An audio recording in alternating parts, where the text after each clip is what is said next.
Himachal Pradesh kabaddi association पर खिलाड़ियों ने लगाए आरोप। हिमाचल प्रदेश नेशनल कबड्डी के लिए चुनी गई टीम को लेकर सवाल खड़े होने शुरू हो गए हैं। कबड्डी के सीनियर खिलाड़ियों ने संगठन पर आरोप लगाते हुए इसकी शिकायत प्रदेश सरकार व खेल मंत्री को भेजी है। प्रेस वार्ता के दौरान कबड्डी खिलाड़ी मोनू ठाकुर ने बताया, हाल ही में जो सीनियर स्टेट हुई थी उसमें पुनीत कुमार जो टीम का कप्तान था और उसकी परफॉर्मेंस सबसे बेस्ट थी, परंतु बड़ी हैरानी की बात है कि पुनीत एवं अन्य होनहार खिलाड़ियों को किनारे कर उन खिलाड़ियों का नेशनल कबड्डी के लिए चयन हुआ है जिनकी परफॉर्मेंस ना के बराबर थी। उन्होंने यह आरोप लगाया कि यह सारा नाटक पैसे लेकर रचा गया है।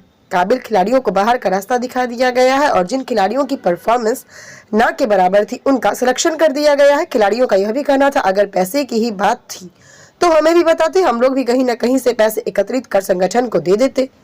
देखिए स्टार न्यूज़ प्लस के लिए हिमाचल प्रदेश के बद्दी से सतीश जैन की ये रिपोर्ट। तो मैं एक बात और बोलना चाहता हूँ कि जो टीम जा रही है वो इनको भी डायरेक्ट बोल सकते हैं कि आप भी पैसे दे दो।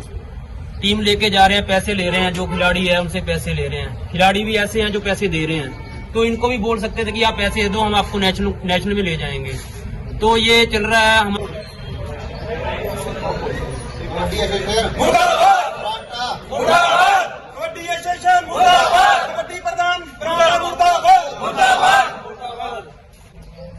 कबड्डी एसोसिएशन मुर्दाबाद, कबड्डी एसोसिएशन मुर्दाबाद, मुर्दाबाद, मुर्दाबाद, मुर्दाबाद, कबड्डी एसोसिएशन मुर्दाबाद, हिमाचल कबड्डी एसोसिएशन मुर्दाबाद। मेरा नाम मोनू ठाकुर है। हाल ही में जो चर्चा हो रही है ये हो रही है कबड्डी एसोसिएशन को लेकर। हाल ही में जो सीनियर स्टेट हुई थी उसमें जो मतलब टीम एक विनर रही थी, एक रनर अप रही थी, उसमें जो ये प्रीत चंदेल है हिमाचल की टीम का कैप्टन रहा है, सीनियर नेशनल की टीम का। तो हैरानी की बात यह है कि ये इसकी बेस्ट परफॉर्मेंस होने के बावजूद भी उन लड़कों को शामिल किया गया जिनका मैच में 2 या 3 पॉइंट है कम से कम, और ये फाइनल में 3 साल से रनर पर रह रहा है, इसकी सिलेक्शन ही नहीं है। और ये दूसरे हमारे संजीव कुमार जी, और इनका भी लिस्ट में नाम नहीं है, जबकि ये बेस्ट रेडर है हिमाचल के, दोनों ही होनहार खिलाड़ी है, सबसे बढ़िया खिलाड़ी है, बेस्ट परफॉर्मेंस दी है सीनियर स्टेट में, जबकि इनका कोई नाम ही नहीं है। अब सिलेक्शन कमेटी में ऐसे लोगों को लगा रखा है जिनको हम कोई जानता ही नहीं है, वो NIS कोच है या नहीं है इसके बारे में हमें कोई जानकारी नहीं है। तो हम कुछ प्लेयर है जिनके नाम हम आपके साथ साझा करना चाहते हैं, जिनमें से जो पहले मैच में टीम हार के बाहर हो गई थी, जैसे शिवाज ठाकुर है मंडी से, ये पहले मैच में ही हार गए, इसकी भी सिलेक्शन है, जबकि इसके 2 या 3 पॉइंट है। उसके बाद आता है दूसरा नाम प्रेंक चंदेल का, वो BBN से ही है, वो फाइनल में पहुंची थी टीम, लेकिन उस मैच में प्रीत चंदेल के सबसे ज्यादा पॉइंट है अगर देखा जाए 4 मैचों में, उसका नाम है। तो उसके बाद आता है विवेक ठाकुर बिलासपुर से, ये दूसरे मैच में हार गए थे, इसका भी नाम है। और ये रजत चौधरी है कोई मंडी से, ये पहले मैच में हार गए थे, इनका भी नाम है। उसके बाद आ जाता है जितेश किन्नौर से, इनका भी नाम है, पहले मैच में हार गए थे। उसके बाद आ जाता है राहुल शर्मा बिलासपुर से, ये दूसरे मैच में हार गए थे, कोई परफॉर्मेंस नहीं थी इनकी, आप वीडियो चेक कर सकते हैं, सारा मतलब लाइव हुआ है।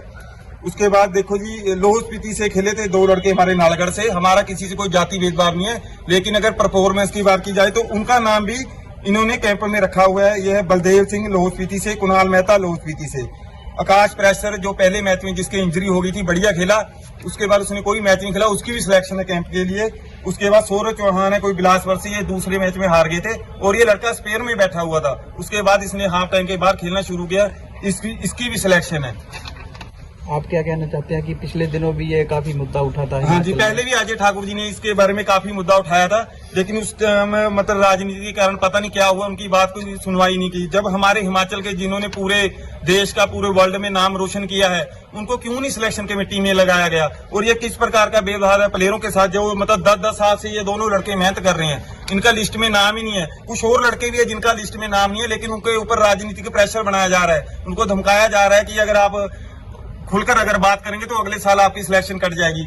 ये दोनों लड़के अपने समर्थन किए, इनके पीछे कोई बैकग्राउंड नहीं है, ये फैमिली से बहुत ज्यादा रिच नहीं है, इसलिए इनकी कोई सुनवाई नहीं हो रही है। हमें तो समझ नहीं आ रहा है हम बात किससे करें। कबड्डी एसोसिएशन के प्रधान जी फोन बंद करके बैठे हैं, सोलन एसोसिएशन के प्रधान है हमारे भूषण जी, उनका कोई अता पता नहीं है, वो है कहाँ वे, ना उनकी कोई बात सुन रहे, ना वो फोन उठा रहे हैं। तो हम किनके पास जाए? आप खुद बताओ। प्लेयर करेगा तो क्या करेगा, कहाँ जाएगा प्लेयर? अब आप मेरे को बताओ, फिर गलत रास्ते ही चुनेंगे प्लेयर, वो कहाँ जाएंगे मेरे को बताओ। इतनी मेहनत करने के बावजूद 2 साल से ये हिमाचल की टीम का कैप्टन है और 2 साल से ये लगातार हिमाचल की टीम में फर्स्ट 7 में ये लड़का खेल रहा है। इन दोनों लड़कों का नाम ही नहीं है, जबकि इनकी परफॉर्मेंस वीडियो में देख सकते हो, आप चेक कर सकते हो कैसी परफॉर्मेंस रही है। जिन लड़कों के 5-5 पॉइंट है उनकी सिलेक्शन है, जिनके 26-26, 20-20 पॉइंट उनकी तो सिलेक्शन ही नहीं है। तो हम किसके पास जाए? और सबसे बड़ी बात यह, हमारे सिर पर तो ऊपर कोई कोच ही नहीं है। सेक्रेटरी हमारी बात नहीं सुन रहे। 14-14 दिन का कैंप लगता है, 6-6 दिन लड़के आते ही नहीं है। ना कोई पानी को पूछता है, कोई डाइट को पूछता है, अपनी मर्जी चल रही है। किसी को एनओसी दे रहे हैं तो वो लाहौल स्पीति से खेल रहा है। क्या हमारे यहाँ पे कोई कोच नहीं है? मैं तो यहाँ तक पूछना चाहता हूँ कि हमारे यहाँ पे कोच कौन है, मतलब जो सोलन के है, जिनकी ये देख रेख में मतलब कबड्डी खेलनी चाहिए, वो कहाँ पे? हम किनसे बात करें? तो मैं ये एसडीएम के पास अभी हम ज्ञापन सौंपेंगे या लड़के हम अंशर पर बैठेंगे। अगर हमारी बात, हम ये चाहते हैं कि आपके माध्यम से ये बात हमारे स्पोर्ट्स मिनिस्टर को और सीएम जी के पास पहुंचनी चाहिए कि ताकि किसी प्रकार का कोई भेदभाव न हो कबड्डी वालों के साथ। ये बहुत ही मतलब दुर्भाग्यपूर्ण घटना है कि हमारे लड़के जो इन्होंने पूरे इलाके में नाम रोशन कर रखा है, टूर्नामेंटों में भी, हिमाचल में भी, उनकी लिस्ट में नाम ही नहीं है। 24 बच्चों का कैंप लगा हुआ है, इनका नाम ही नहीं है। देखो ये फाइनल में पहुंचा है, इसका नाम ही नहीं है। कहाँ हुई थी टूर्नामेंट? ये कांगड़ा में हुई थी, सीनियर स्टेट हाल ही में, कांगड़ा नूरपुर में, वहाँ हुई थी। अब ये क्या इंडिया टीम में शामिल किया गया? नहीं, यहाँ सीनियर नेशनल की टीम जाएगी। हैरानी की बात यह है कि जो टीम पहले मैच में ही हार गई, उस टीम के 2-2 लड़के चुने हुए हैं। ना कोई परफॉर्मेंस है। जिन्होंने परफॉर्मेंस दी भी है, पहले मैच में हार गए, अकेला ही लड़का है जिसके 17 पॉइंट थे, उसकी सिलेक्शन ही। प्री चंदेल फाइनल में पहुंचा अपनी तीसरी बार टीम लेके, और हिमाचल के नेशनल टीम का ये कैप्टन रह चुका है। इसको बिना किसी भेदभाव से बाहर निकाल दिया गया, जबकि 26 पॉइंट है इसके अकेले की, और इसकी जगह जिसकी बीवीएस उन्होंने सिलेक्शन की है उसके 3-4 पॉइंट है। तो आप ये तो मायने रखता है ना इसके बारे में। उन्ना की टीम सेमीफाइनल में हार गई, उसके इन्होंने 3 प्लेयर ले लिए, और जो टीम फाइनल में हारी उसके सिर्फ 2 ही प्लेयर है। ऐसा क्यों हो रहा है? हमें इसके बारे में हमें समझ नहीं आ रहा है, जाए किसके पास? प्रधान जी फोन बंद करके बैठे हैं, सोलन के सेक्रेटरी फोन नहीं उठा रहे हैं, तो आप बताओ हम किसके पास जाएं? और सबसे बड़ी बात है, अब फिर बात करते हैं कि हिमाचल का मेडल नहीं आता। मेडल कैसे आएगा? सीनियर स्टेट पिछले मंथ की हो चुकी है, अब ये लिस्ट निकाल रहे हैं सिर्फ 10 दिन पहले, और उसमें भी ये भेदभाव कर रहे हैं। जिन लड़कों ने परफॉर्मेंस दी उनका नाम ही नहीं इस लिस्ट में। सबसे हैरानी की बात है, क्या वो लड़के कैंप के लिए भी नहीं डिजर्व करते?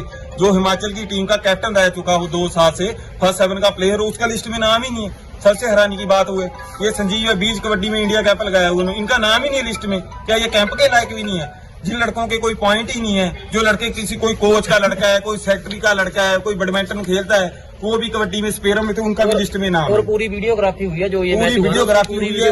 हम चाहते हैं कि निष्पक्ष जांच हो, एसडीएम से भी, सीएम से भी, और स्पोर्ट मिनिस्टर से कहते हैं कि आप जरूर इसके बारे में, पहले भी अजय ठाकुर जी ने इसका मुद्दा उठाया था पर उन्होंने किसी की सुनवाई नहीं दी।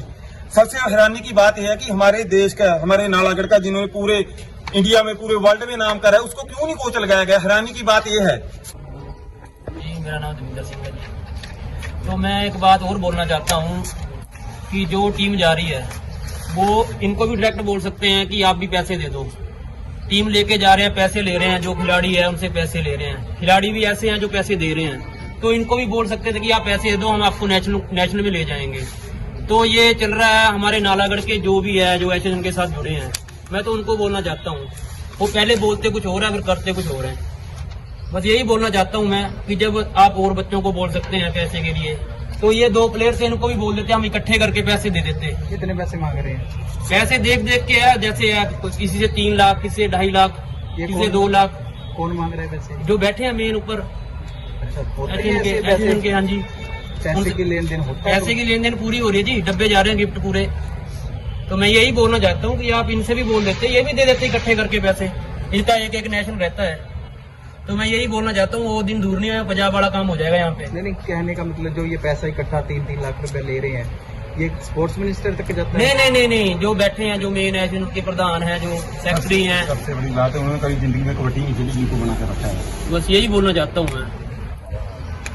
प्री चंदेला जी, मैं कबड्डी बीवीएस से खेला हूँ। मेरी परफॉर्मेंस इस साल बहुत बेस्ट रही है, और मुझे 10 साल हो गए मेहनत करते हुए, और हमारी सिलेक्शन नहीं की इन्होंने, और सिलेक्शन उनकी भी है जो पहले दूसरे मैच में हार चुके हैं। और ये पैसे का लेन देन हो रहा है। हमारे पास पैसे की क्षमता नहीं है, इसलिए हमारी सिलेक्शन नहीं हुई, उन्होंने की नहीं है। किन खिलाड़ियों की सिलेक्शन की है?